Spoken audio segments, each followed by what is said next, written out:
C'est une douzaine de stands qu'occupe la Côte d'Ivoire à la première foire intra-africaine du commerce au Caire, en Égypte. Pour la plupart, ces stands font la promotion des atouts agricoles de la Côte d'Ivoire. Les visiteurs ont ainsi l'occasion de découvrir l'atiéké, le miel et les produits dérivés du cacao, de l'anacarde, du mil et du beurre de karité made in Côte d'Ivoire.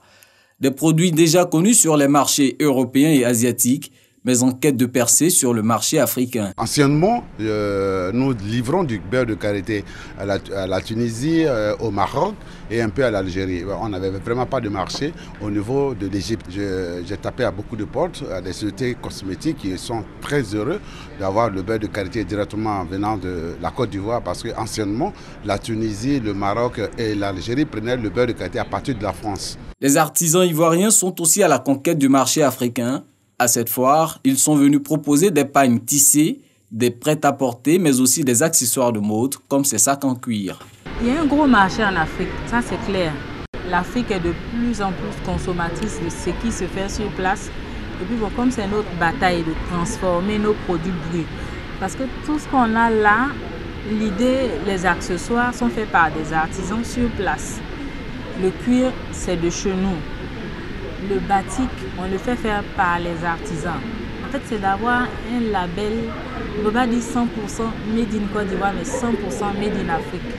Une ambition réalisable. Le marché africain compte plus de 1,2 milliard d'habitants. Ce marché représente 23% des 7 302 milliards de marchandises exportées par la Côte d'Ivoire en 2017 et 20% des 5 594 milliards de biens importés dans le pays. Des chiffres appelé à évoluer avec l'entrée en vigueur prochaine de la zone de libre-échange continentale africaine, ZLECAf. L'Afrique a tout à gagner avec l'application d'une zone de libre-échange.